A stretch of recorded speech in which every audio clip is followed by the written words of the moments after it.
What's up YouTubers, it's time for another episode, analyze and review. And today guys, we're going to be looking at episode 25 of Yu-Gi-Oh! VRAINS. And yeah guys, this episode I've been really looking forward to because it's a Blue Angel episode.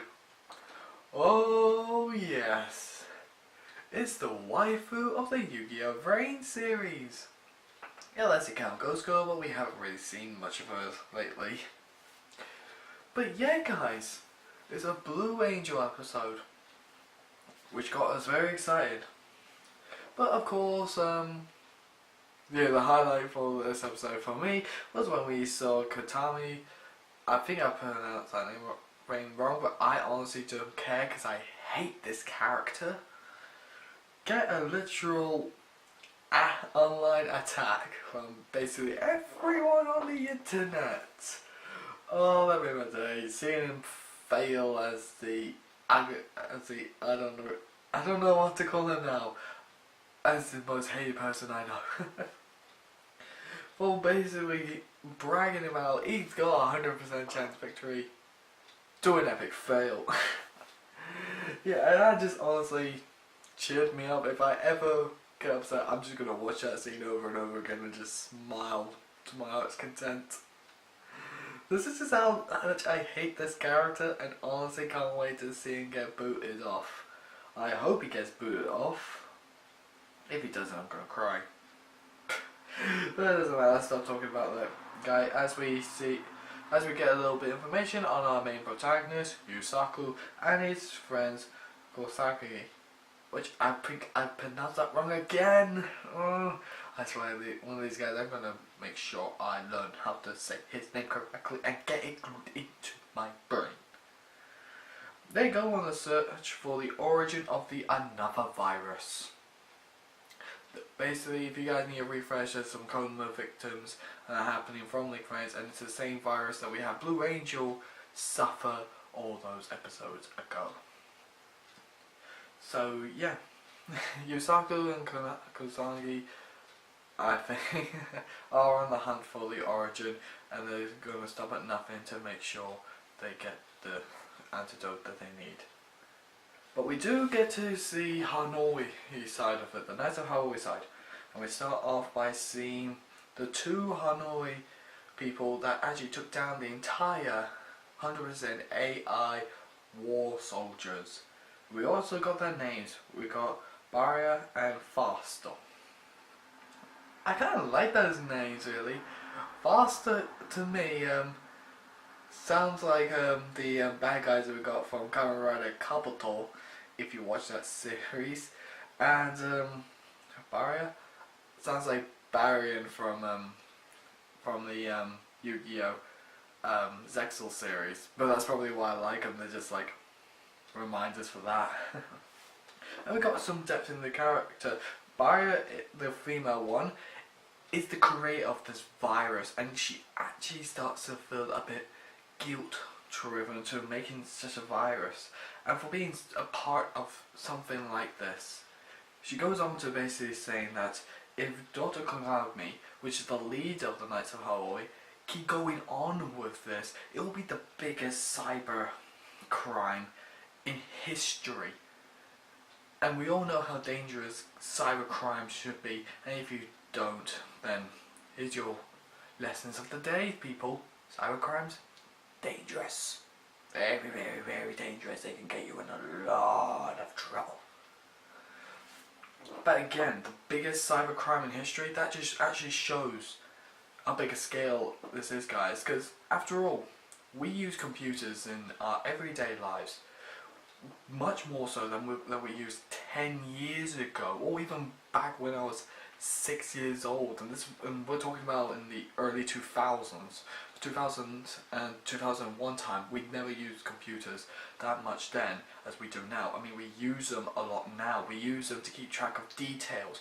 We use them for like banking. We use them to get our profiles, researching, keep our history. All sorts these days. So if this is going to be the biggest cybercrime done, we're not talking about basically like information hijacked. We're talking global pandemic sort of situation. A pandemic over the computer system, something that can actually probably take away computers forever. That sort of level. So this actually just shows how serious we're getting. We don't even know what the Knights of Halloween are doing, but we know that it's going to be something top tier, so to speak. Anyway, now we've got the doom and gloom out of the way. Let's go on to the other Knights of Halloween member, and that is called Faster. We learned that he did look after Revolver when he was little, and he's sort of looked at as like the big brother figure. So that doesn't mean Barrier is also looked at as an old big sister sort of situation, because I do see a sort of relationship with those two. There could be a relationship, there could be lovers, brother sister, but there's some sort of connection there that does seem like it. A little more than friends, possibly. Probably friends that just really are close, but I do get a little sense of something a little bit more. It could be me not knowing what love is. That's about right. But anyway, yeah. We then go on to the Blue Angel part of this episode. Oh, that's right, guys. She's my Yu-Gi-Oh! VRAINS waifu. And we see her bumping into Ghost Girl, or Emma, as we should say, in her human world form, revealing that she is Ghost Girl by saying the famous line, when Blue Angel was a butterfly. I believe, if I can remember it right off the top of my head, I know you're there, Blue Angel, which of course triggered within Aloe's mind, thinking back to that day when she was spying on Ghost Girl. And Ghost Girl was basically talking to her about a Blue Angel identity and what's going on, why you're not there. And Aloe just mentions why Blue Angel came into existence, which I'm pretty sure is a subject that we haven't even touched upon yet.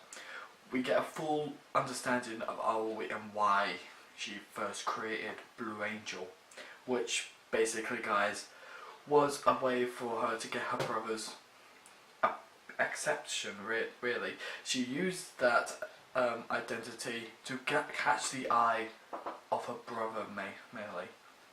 Hence why she made it such an entertaining character, and why she made sure to become one of the most top duelists of them all.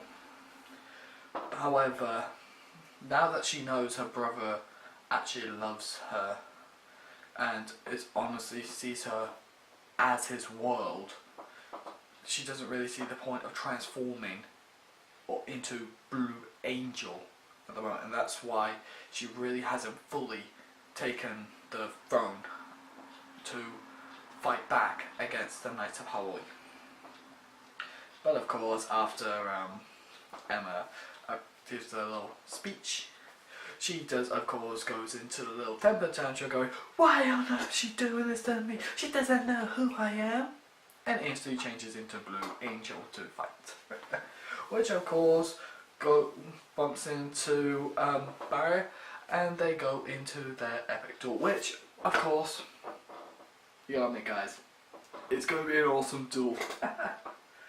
We've basically got our main females from both sides. Our main female protagonist versus our main female antagonist for the Knights of Halloween, I would say, because she does seem like a big higher up Knights of Halloween member that we might see later on in the future. So I'm just at the moment, but I'm putting that there, guys. I'm putting her in that category for now because it seems about right. And we also learn what Knight of Halloween member's deck is. She runs a load of mummies. Oh god. But yeah, that's basically what she is. Monsters are in a category underneath dark mummies. So these are basically like dark monsters. Also, guys, I think these dark mummies are also assistants to use for her virus cards, because she has played a virus trap card, which, when activated, made any monster whose defense points are less than 2,000 attack points become 0. which is good for normal monsters, exceeds monsters, synchro, fusion, rituals, pendulums, but not links, since they have no defense points. But because Blue Angel mentions a virus, like, I do predict we might get other virus cards, such as the Crush Card virus, Deck Devastation virus, Eradicator, those kind of like main trap cards that we usually have seen, but probably not Crush Card virus, because that got errated, so we won't get to see like the whole any monsters with 1500 or less attack points. Yes, that's the Deck Devastation. Crush Card virus 1500 or more, bye bye. We'll probably get more of like the Deck Devastation virus, since at the moment most of the trickstars that we have seen so far that Blue Angels use have had a bit of fewer attack points than normal, so it's a chance that we'll be seeing that more to really put Blue Angel into a corner. But yeah, during the duel though, we did get to see Blue Angel again talk about when she was in the Halloween virus, which of course, guys, I thought was pretty good really, because we get to now know what is going on with the Halloween virus. Not only are they put in the comment, we get to actually know what is going on through their mind. Does it give a psychological damage effect? And for all those of you who don't like big fancy words, does it mess with their head while they're unconscious? Yes. Blue Angel said herself, well, thought it to herself actually, while she was in the Halloween virus, she was basically trapped in darkness, screaming out for help with no one to help her. She was basically in the pits of despair, the bottom of the barrel really. She was thrown down a deep well with no chance of being heard or calls for help.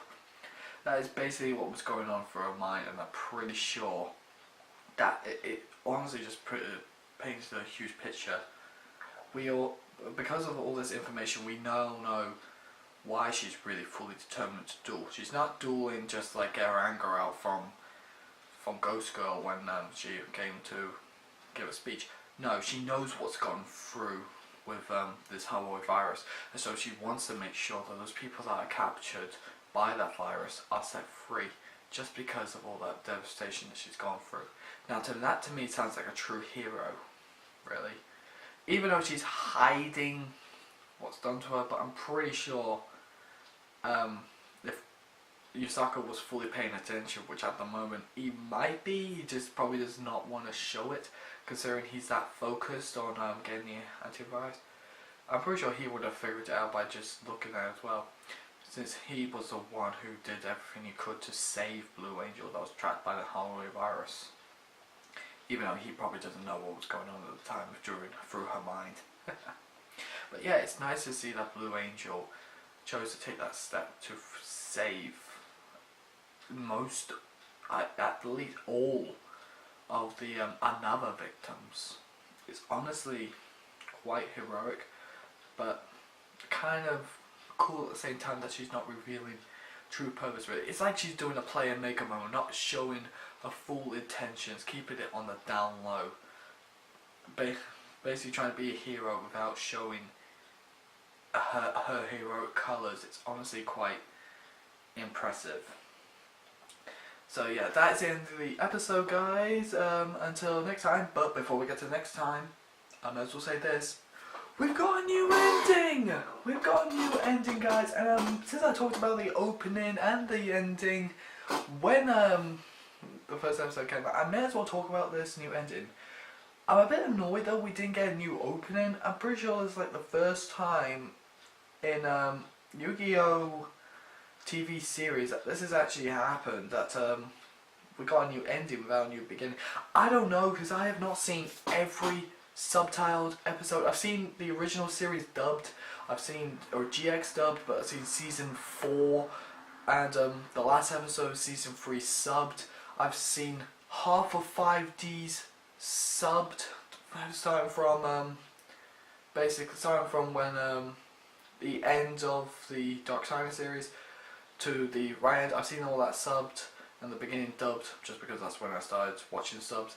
I've seen all of Zexal, Arc 5 subbed, and I've seen VRAINS so far subbed, but I've never seen at that point a new ending for the same opening. Or I could be wrong, they did that in the original series or GX, I do not know. If you guys know if this has actually happened, leave a comment in the comment section below, just so I know it actually has happened. But yeah, at the moment this is big for me, and I'm pretty sure it's big for most people who hasn't seen this, but yeah.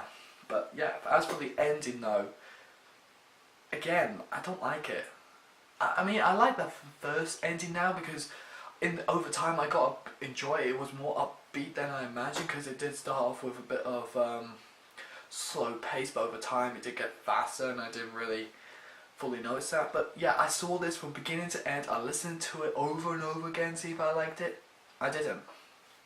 To me though, it seemed a bit gloomy, which I guess fits with the whole VRAINS series, and considering this is mostly a bit of a more darker series, I would say, compared to what other series have done. It might be not as dark as like 5D's what they were trying to do before they got a bit caught out with things that was happening behind the studio, but yeah, it's still a dark series, and it kind of fits really, considering we've got like Playmaker's Dark Past, we've got Golden Izuku Orphanage Past, we've got Blue Angels, Aoi's Aizen, the Aizen family, I should actually say, Street's Problem. It kind of all fits together in a sort of way, so I can see what they're doing with this ending, but again, it's not really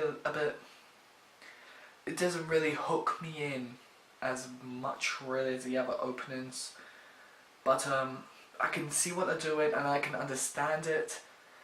That to me is enough really. If you guys like the ending, well, let me know actually if you do enjoy it, but for me, this is my personal opinion, it doesn't really hook me in.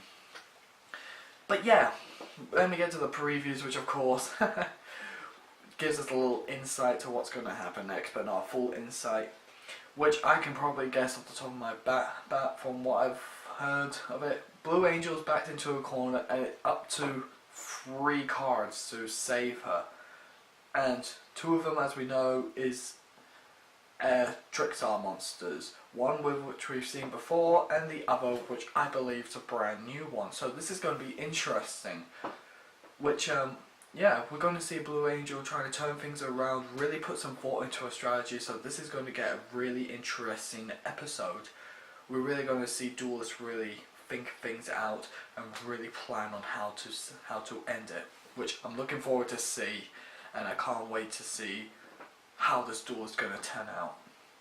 But yeah guys, that is it for this analyze and review. I am giving this episode a 5 cards out of 5. They've done a terrific job with the entire episode, getting all the information out there, and they really went in depth with the characters, which of course helps out a lot with character development and really getting us to see what these characters are like. So yeah, that's it for this episode guys. I hope you enjoyed it. I actually really do hope you enjoy it. Anyway guys, yeah, I'm now going to go play with a trickstar deck, because I really like trickstars now. That, and I don't pretend to be Blue Angels on my side, we're dueling together. It's not like I do that. So yeah, I'm going to do that. So until next time guys, this is me signing out.